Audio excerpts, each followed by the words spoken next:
McDan Aviation did not have the license to commercialize operations of its private jet services.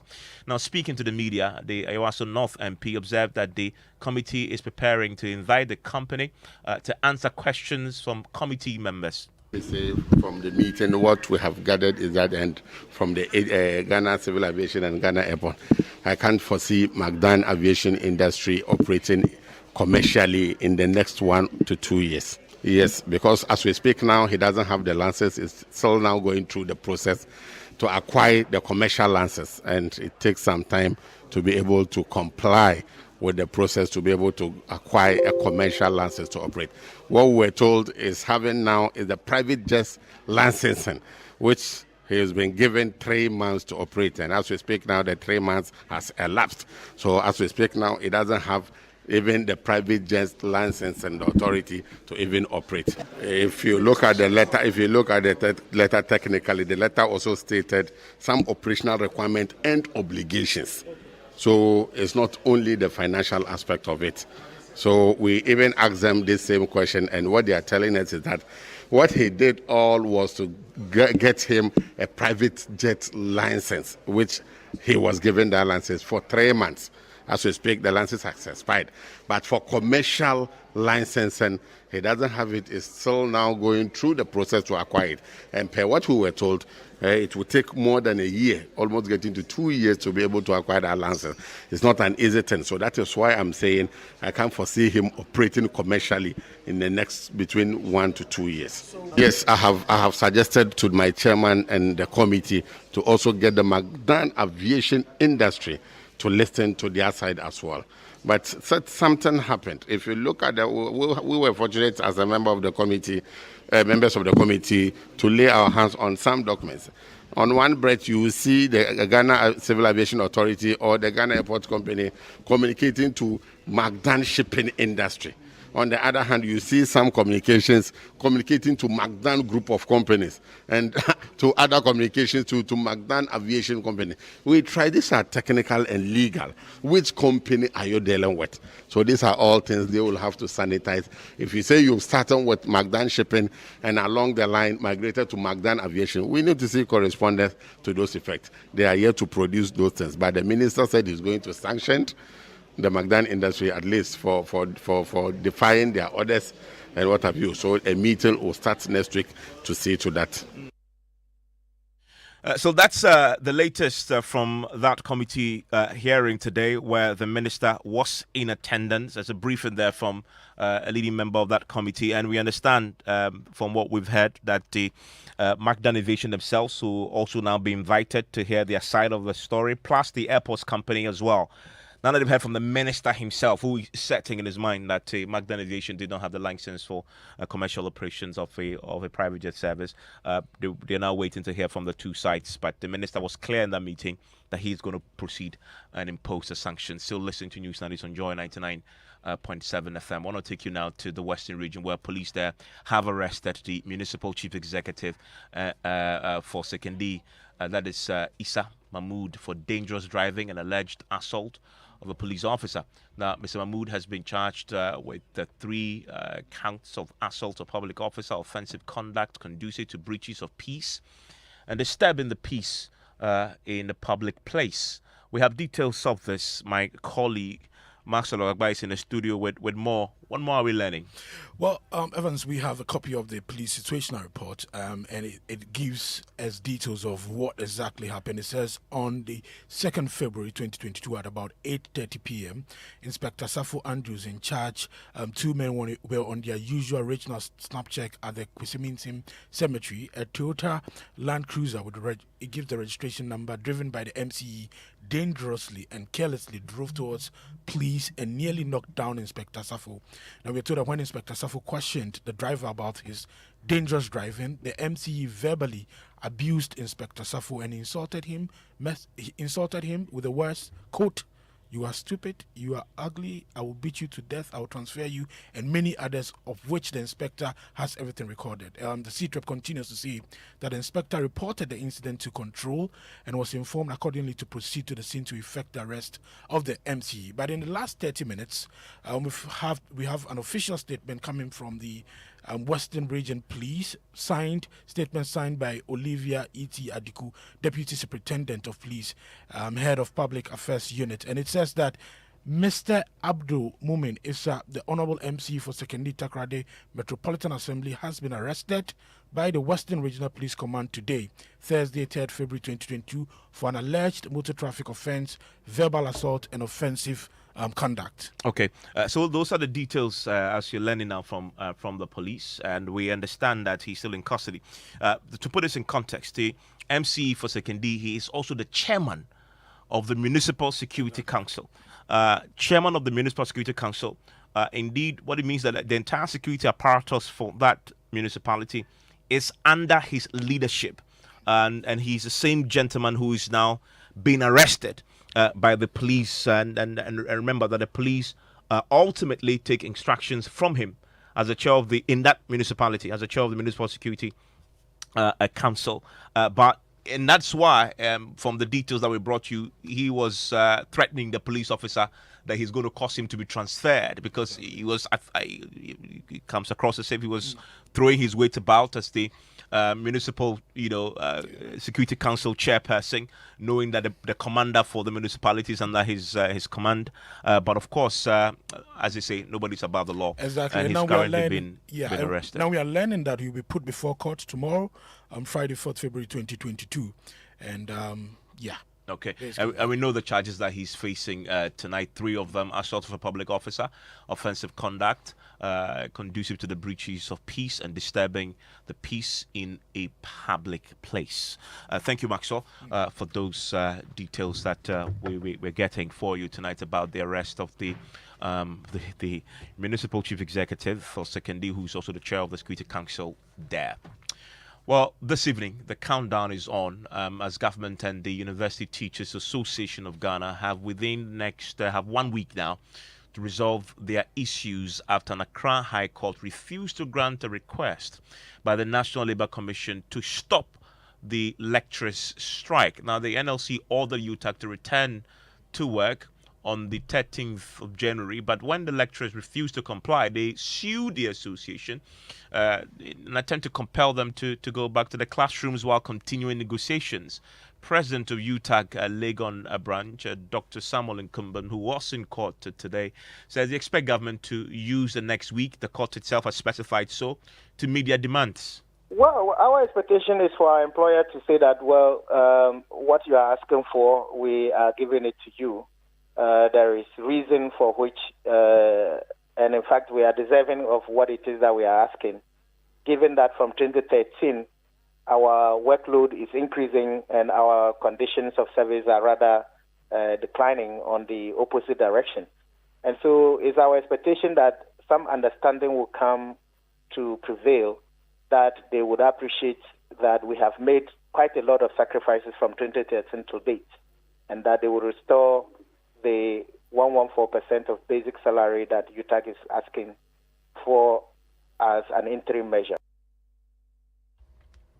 Well, he tells us that government cannot use the current economic climate as an excuse to not give them what they are asking for. To him, it's necessary now more than any other time. You would agree that we've been at the table since 2019, and it's long overdue.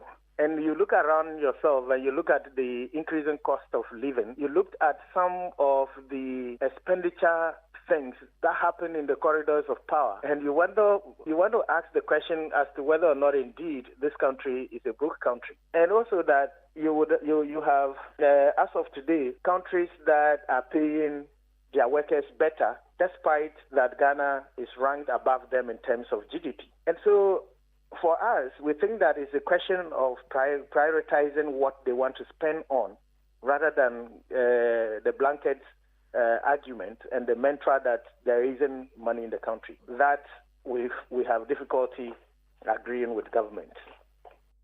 Let's speak to the NLC now. Executive Secretary Ofuso Samoa joins us on the telephone line right now. Mr. Samoa, I'm grateful that you could talk to us. Yeah, it is. So you have 1 week, realistic time frame to have the issues resolved? Sure. What would it take then to turn this around in 1 week? We have already written to all the parties to appeal or attend on Monday to begin.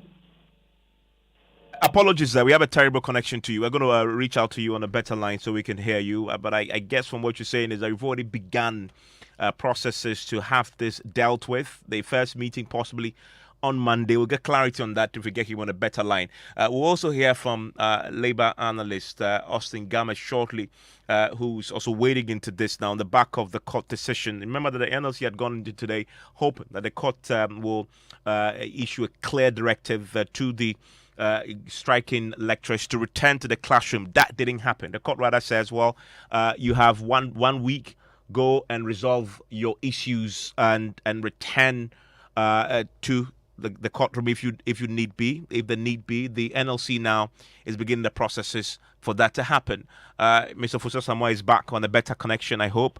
Mr. Samoa, you were talking about the fact that you've already begun work to get everybody back to the table. That is so. We have sent out letters this afternoon inviting them to attend upon the commission for the process for the settlement and engagement to begin. And when will this happen? At Monday at 11 o'clock. And in attendance will be UTAG, Ministry of Finance, Fair Wages and Salaries Commission, Ministry of Education, Ghana Tertiary Education Commission, the Fair Wages and Salaries Commission, and the Ministry of Employment. It's been more than 21 days since they went on strike. You haven't resolved this in 21 days. You're certain you can resolve it in 7 days? Yes, a journey of 1,000 steps begins with the first step, The fact that it has not been done over the days or weeks or years does not mean it cannot be done. I mean, but within the 21 days, we realize that from the 12th, there hasn't been any engagement. But this time around, we are going back to the table. I mean, something significantly has to change in the way this has been approached in the past, I guess. I mean, that is what the court advised, that parties should shift from their entrenched positions and open up for negotiation. So I'm sure we're going by the advice given by the court. And I know one of the key ton issues, at least from the UTAC side, is that they want people in the room who are the real decision makers, not people who don't have the mandate and authority to give them what they're asking for. Will this change? But who are they? It is their employers. Their employers are the Ministry of Education. When it comes to the money they are looking for, the Ministry of Finance. If it comes to negotiating how much anybody is entitled to, that power lies with the Fair Wages and Salaries Commission. As a tertiary institution, they are regulated by the Ghana Tertiary Education Commission. And when it comes to labor and employment relations, the overall is the Ministry of Employment. And these are the people we have invited. Is there anybody you think who doesn't matter in the settlement of this case? And as we speak now, so the strike is going to... And at the last meeting, the Deputy Minister of Finance, Honorable Abraham, was there. The Minister of Employment was there with his deputy. The Director of Tertiary Education at the Ministry was there to represent the Minister. The Director General of the Ghana Tertiary Education Commission, Professor Salifu, was also there. So I think that those who came are people who are heavy enough and have the mandate to represent the various institutions at negotiation. Just as the Director General or the Chief Executive of the Fair Wages Salaries Commission, with their lawyers and their directors in charge of salaries and emoluments. Yes. So I think that progress will be made this time. I'm grateful. That's Ofosa Samoa. He is the Executive Secretary for the National Labour Commission. Still ahead, ECOWAS leaders demand immediate release of a timetable from the military regime in Burkina Faso to ensure return to constitutional rule. The current military authorities to MPSR to very rapidly propose a timetable for the restoration of constitutional order. We have details of the outcome of the just ended ECOWAS summit in Accra. Meanwhile, former ECOWAS communications director warns sanctions alone will not do it. With these ready-made solutions that have been applied in Mali, in Burkina Faso, in Guinea. They have not worked and they will not work. When you dial *700# on Vodafone, you are accessing a world of endless opportunities, from getting a job in another country while right here in Ghana, to playing esports in real time, from attending world-class institutions from your bedroom, to seeing specialist doctors without leaving home, and so much more. So get the best value data offers in Ghana on Vodafone. Get 1.23 GB data, no expiry data for only 5 Ghana cedis, 3.4 GB data for only 10 cedis, and 9 GB data for only 20 Ghana cedis. Dial *700# now. Vodafone.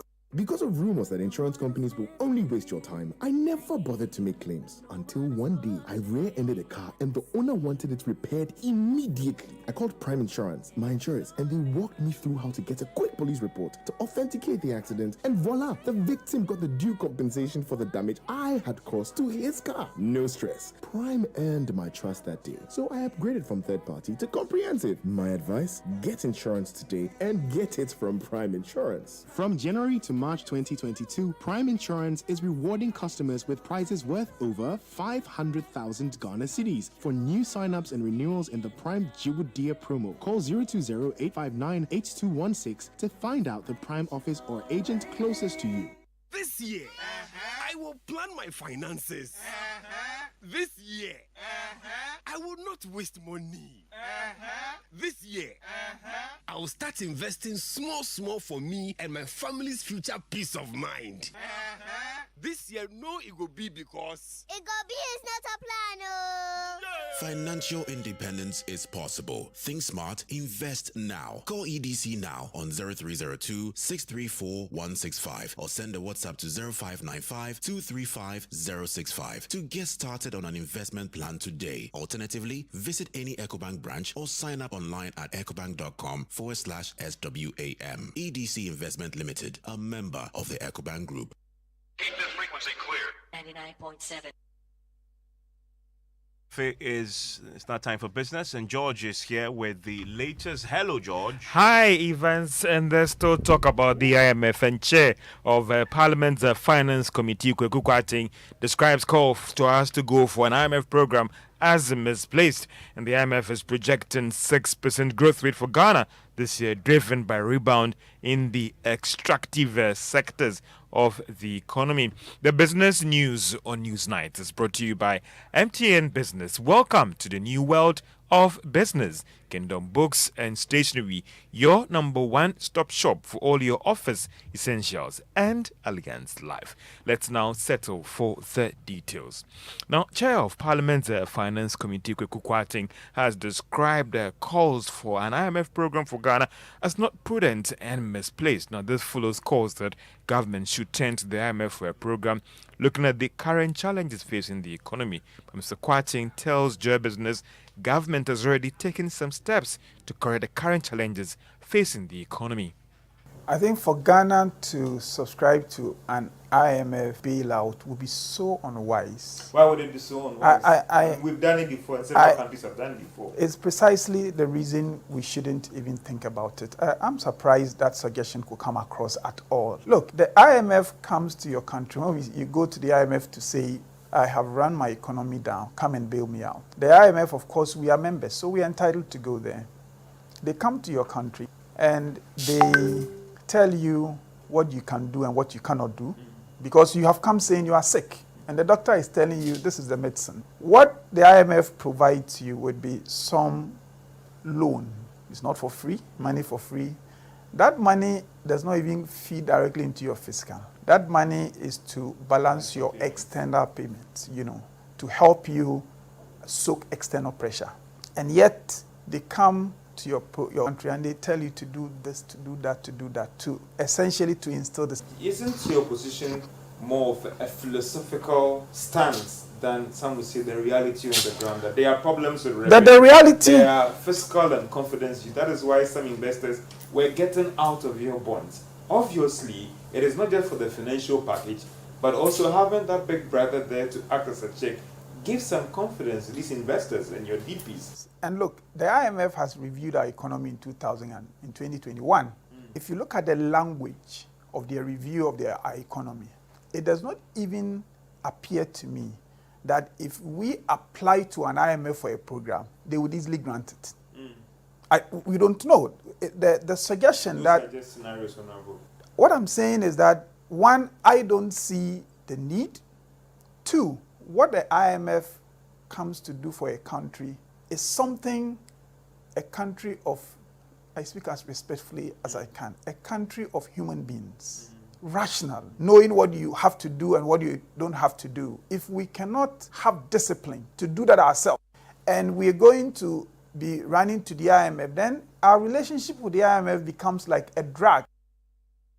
And that is the chairman of Parliament's Finance Committee, Kweku Kwarteng. Let's still stay with the fund because it is projecting an economic growth, or saying that it will pick up strongly for this year, despite challenges experienced in 2020 and in last year. The IMF is forecasting the economic growth would hit 6%, that is coming from the 4% recorded for last year. Now, this is slightly higher than the 5.8% that government is projecting for this year. On the current challenges facing the economy, the IMF noted that Ghana's challenge stems from fiscal and debt situation and less from economic recovery. It also noted the fund was quick to add that, as highlighted in its July 2021 Article 4 consultation, a deeper and a more equitable fiscal effort is needed to address the current challenges facing the economy. And Evans, on tonight on PM Express, it's going to be a very exciting show tonight, and you can't miss it for anything. It's an interview 101 with the World Bank country director, Pierre-Franck Laporte, and it's going to be pretty exciting, especially because of the time Ghana is in. Ghana's economic woes are very well documented. To hear the World Bank's thoughts on the economy calls for us to go for an IMF program, how much they've given to us in terms of the COVID fund support, and audit process is going on right now. What will be done if we have actually misappropriated any funds and all those things? So you get a start on the IMF program, you get a start on the World Bank also trying to put something together for Ghana as well. And corruption and all those other things. So it's at 9 p.m. on the Joy News channel on Multi TV as you talk about Ghana's economy and the World Bank. Make a date. It's 9 p.m. Tonight. Joe, thank you very much. Now, leadership of the Economic Community of West African States, ECOWAS, is demanding an immediate release of a timetable from the military regime in Burkina Faso towards the return of the country to constitutional rule. Now, Burkina Faso will remain suspended from all ECOWAS activities with further sanctions in the offing if the demands are not met. This is contained in the communique reached and put together by the member states after an extraordinary summit called by the regional bloc to find a solution to the security concerns in the sub-region. Jean-Claude Cassibrou is the president of the ECOWAS Commission. The first decision that they took was to still decide to maintain the suspension of Burkina Faso from all ECOWAS institutions, to reaffirm the condemnation of this coup d'etat. And they also requested the immediate release of President Roch-Marc Christian Kabore, release without condition. And on this point, the head of state were very, very firm, because they are expecting really this to be done very, very, very, very quickly. And finally, still regarding Burkina, the head of state decided to request the current military authorities to MPSR to very rapidly propose a timetable for the restoration of constitutional order. Well, he also announced the deployment of a stabilization standby force to help the government of Guinea-Bissau to deal with insurgents. Very closely linked to that, concerned to what has happened 2 days ago in Guinea-Bissau, because as you know, there was a coup attempt in Guinea-Bissau, and the authority firmly condemned that, and also gave the full support and solidarity to the President Umaru Sissoko Embalo, who was able to really manage to restore the situation. In fact, the authority decided really to send a stabilization force in Bissau to help in maintaining the stabilization of the country. So this is something that we will do very, very rapidly to ensure that those type of attempt of a takeover by the military by force really is not really accepted. Well, as you know, ECOWAS is chaired by President Akufo-Addo, our own. At the beginning of this, the opening of the summit, he indicated the bloc will do all within its power to bring to an end this menace of coup in the sub-region. Let us address this danger, this dangerous trend, collectively and decisively before it devastates the whole region. Excellencies, the resurgence of coup d'etats in our region is a matter of grave concern. This evolution challenges the democratic way of life we have chosen. We need to stand firm to protect democracy and freedom in our region. You'll recall that during our virtual summit held on the 28th of January 2022, we suspended Burkina Faso from participating in ECOWAS's institutions and requested the immediate release of President Roch-Marc Christian Kabore, who was detained alongside other political actors. During our summit, we reaffirmed our commitment to upholding the principle of zero tolerance for ascending to power through unconstitutional means, and therefore demanded an immediate restoration of constitutional order by the military. To assess more accurately the security and political situations in Burkina Faso, we agreed to dispatch two missions, respectively, the Committee of ECOWAS Chiefs of Defense Staff, led by the Ghanaian Chief of Defense Staff, on Saturday, 30th January 2022, and a joint ministerial delegation led by the chairperson of the Council of Ministers, the Ghanaian Foreign. And that's President Akufo-Addo there at the ECOWAS summit today. And that's it for News Night tonight. And you have to look forward to that game between Cameroon and Egypt. It's going to be a pretty exciting one, exclusively here on Joy 99.7 FM. It starts at 7 p.m. and the build-up starts